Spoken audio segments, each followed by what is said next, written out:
Chapter 6, Tom Meets Becky Thatcher.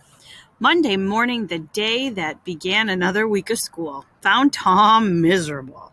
He lay thinking. Soon he wished that he were sick. Then he could stay home from school. He began to think of excuses. He tried to find a stomachache, but he couldn't. He thought further. Suddenly, he found something. One of his upper teeth was loose. He was about to begin to groan as a starter when he remembered that his aunt would pull the tooth, and that would hurt.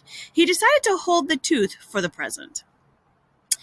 He thought further, and for a while he could think of nothing. Then he remembered hearing the doctor telling about something that laid up a person for 2 to 3 weeks and almost caused them to lose the loss of the finger. He looked at his own sore toe. He didn't know the signs of the sickness, but he decided to take a chance. Tom started to groan. Sid slept on. Tom groaned louder and actually thought he began to feel pain in his toe. But there was no result from Sid.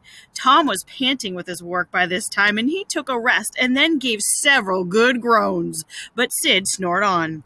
Tom became annoyed. He said, "Sid, Sid," and shook him. This worked. Sid yawned and scratched and sat up with a snort and began to stare at Tom. Tom went on groaning. Sid said, Tom, what's the matter?" He looked at Tom anxiously and shook him. Tom moaned out, "Oh, Sid, don't shake me." "What? What's the matter, Tom? I'll call Auntie." "No, never mind. It'll be over by and by, maybe." "But don't groan so, Tom. It's awful. How long have you been like this?" "Hours. Ouch. Oh, don't stir, Sid. Sid, you'll kill me." "Tom, why didn't you wake me sooner?" "Oh, Tom, don't. What is it? What is the matter?" "I forgive you everything, Sid," Tom groaned. "Everything you've ever done to me when I'm gone."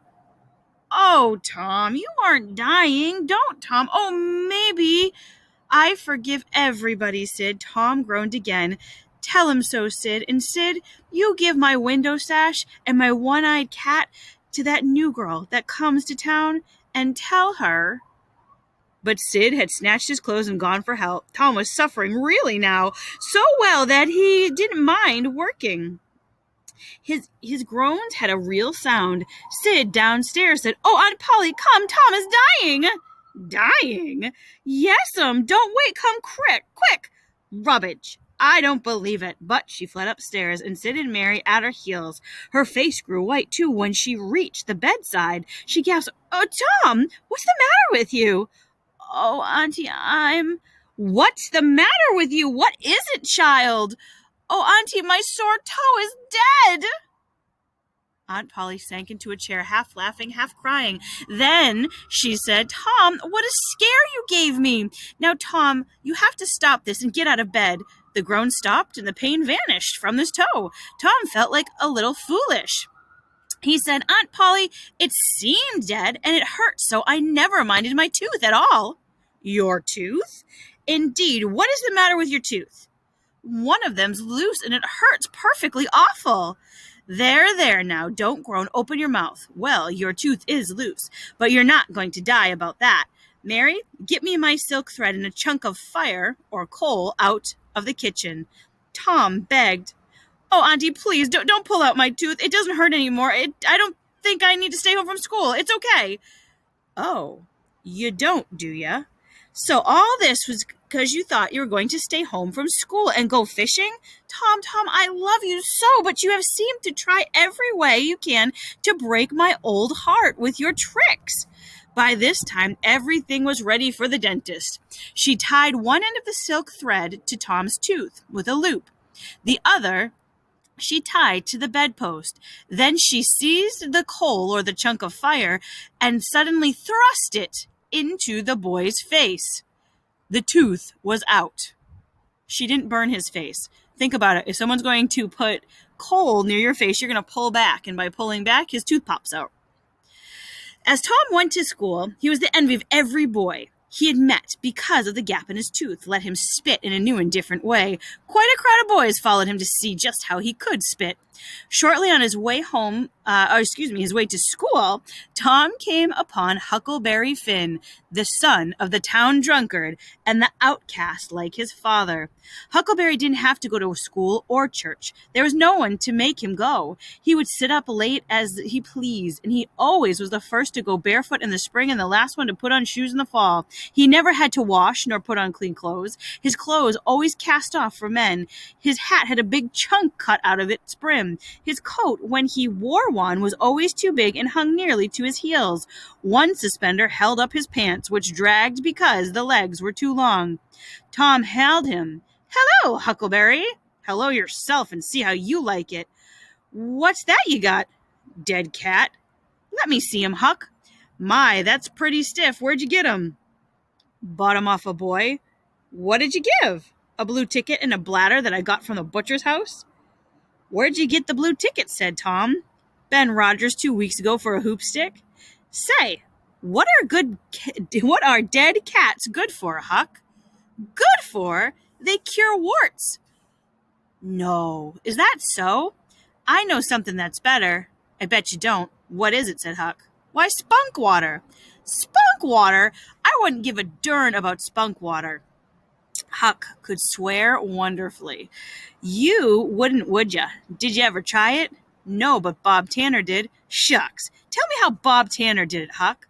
"Why, he took and dipped his hand in a rotten stump when the rainwater was." "In the daytime?" "Certainly." "With his face to the stump?" "Yes, at least I think so." "Did he say anything?" I don't think he did. I don't know."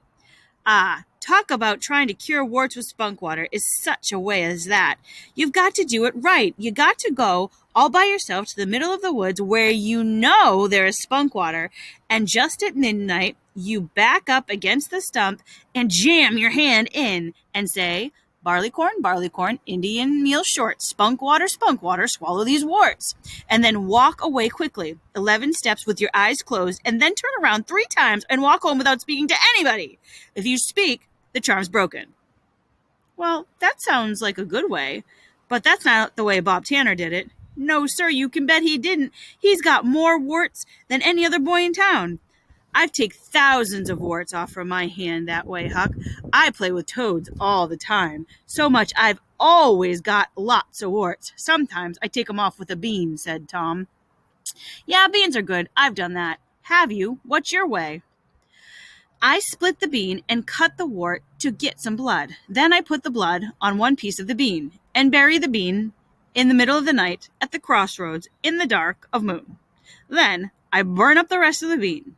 You see, the pieces that got the blood on it, it'll keep drawing and trying to get the other place to get it. That helps the blood to draw the warts, and pretty soon it comes off." "Yes, that's it, Huck, that's it. When you bury it, though, if you say, 'Down bean wart off, come no more to bother me,' it's better. But say, 'How do you cure them with a dead cat?' Why, you take the cat and get into the graveyard about midnight when someone wicked has been buried. And when it is midnight, a devil will come, or maybe 2 or 3. You can't see 'em, only hear 'em. But when they're taking the dead man away, you have the cat follow after them and say, 'Devil follow corpse, cat follow devil, wart follow cap. I'm done with you.' That'll take off any wart." "Sounds right. Did you ever try it, Huck?" "No, but old Mrs. Hopkins told me." "Well, I guess if she told you then, they say she's a witch." "Say, why, Tom, I know she is. She wished my dad. Pop says to himself, he came along one day and he saw her witching him, so he took up a rock and threw it. But she dodged, and he had gotten her. Well, that very night he rolled off the shed where he was laying drunk and broke his arm. Must have been her." "Why, that's awful!" Top of page 33. "How did he know she was witching him?" "Pop could tell easy. When they keep looking at you steady, they're witching you, especially if they're mumble. Because when they mumble, they're saying the Lord's Prayer backwards." "Say, Huck, when are you going to try the cat?" "Tonight, I guess. They'll come for old Hoss Williams tonight." "But They buried him Saturday. Didn't they come on Saturday night? Why, how you talk, Tom. How could the charms work until midnight? And then it's Sunday. Devils don't come around on Sunday, I guess. I never thought of that, Huck. That's so. Let me go with you. Of course, if you aren't afraid. Afraid? 'Tisn't likely. Will you meow? Yes, and you meow back. If you get a chance. Last time you kept me meowing until old Hayes threw rocks at me and said, "Darn that cat," so I threw a brick through his window. But don't you tell. I won't. I couldn't meow that night because my auntie was watching me. But I'll meow this time. They meow at each other, kind of signaling each other that they can sneak out at the same time, all right? And they're kind of like disguising their voices so they don't get caught when they sneak out. So, what's that? Nothing but a tick. Where'd you get him? Out in the woods. What do you take for him? I don't know. Don't want to sell him. All right. It's a mighty small anyway. I'm satisfied with it. It's good enough for me. Sure, there's ticks aplenty. I could have 1,000 of them if I wanted to. Top of page 34. Well, why don't you? But this one is pretty early tick, I guess. It's the first one I've seen this year. Say, Huck, I'll give you my tooth for him. Let's see it. Tom got out a bit of paper and carefully unrolled it. Huckleberry looked at it longingly. At last he said, "Is it real?" Tom lifted his lip and showed him the hole. "Well, all right, Huckleberry. It's a trade." Tom put the tick in the same box that had lately held the pinch bug. The boys cooperated each feeling richer than before.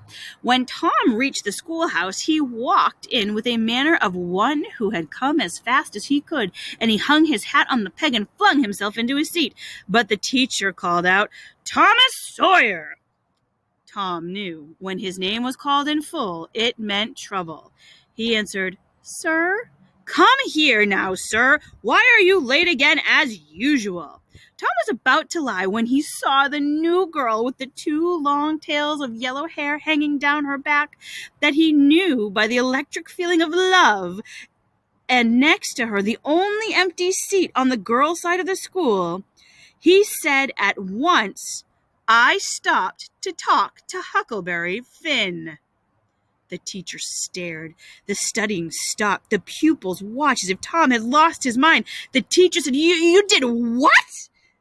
"Stopped to talk to Huckleberry Finn.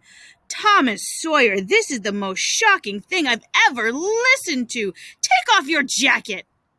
The teacher switched Tom until the teacher's arm was tired, and then he ordered, "Now go sit with the girls, and let this be a warning to you."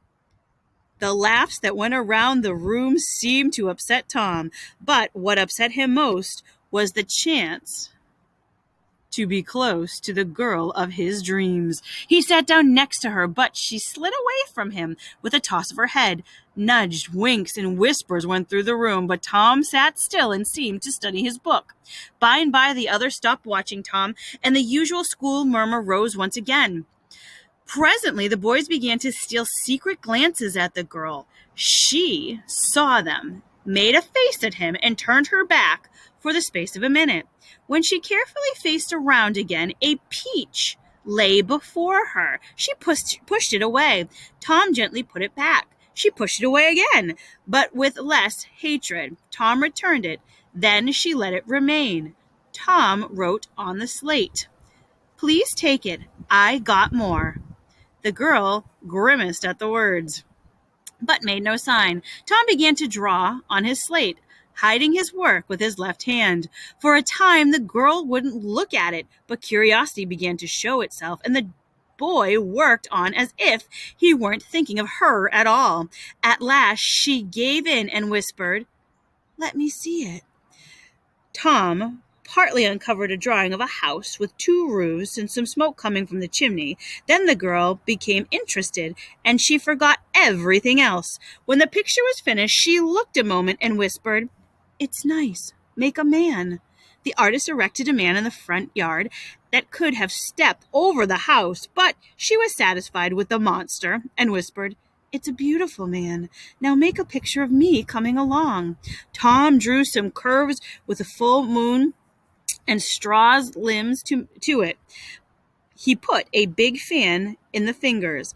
The girl said, "It's ever so nice. I wish I could draw." "It's easy," said Tom. "I'll teach you." "Oh, you will? When?" "At noon. Do you go home for dinner?" "I'll stay if you will." "Good. I'll stay. What's your name?" "Becky Thatcher." "What's yours?" "Oh, I know. It's Thomas Sawyer." "That's the name they use when they lick me. I'm Tom when I'm good. Call me Tom, will you?" "Yes." Now Tom began to write something on the slate, hiding the words from the girl. She begged to see it. Tom said, "Oh, it's nothing." "Yes, it is." "No, it isn't. You don't want to see it." "Yes, I do. Indeed, I do. Please let me." "You'll tell." "No, I won't. Deed, deed, and double deed. I won't." "You won't tell anybody at all, ever as long as you live?" "No, I won't tell anybody. Now let me see." "Oh, you don't want to see." "Now that you treat me so, I will see." She put her small hands on his and pulled. Tom pretended to resist, but let his hand slip a little until she saw the words, "I love you." "Oh, you bad thing!" she exclaimed. She hit his hand a smart rap, but blushed and looked pleased. Just at that point, Tom felt a grip on his ear and a lifting. In that grip, he was led across the room and put in his own seat. The whole school giggled. The teacher stood over him for a few awful moments, then moved away without saying a word. Although Tom's ear hurt, his heart was gay or happy. And at the schools quieted down, Tom tried to study, but the excitement within him was too great. He couldn't read. He mixed up his geography. He couldn't even spell little baby words. Tom was in love with Becky.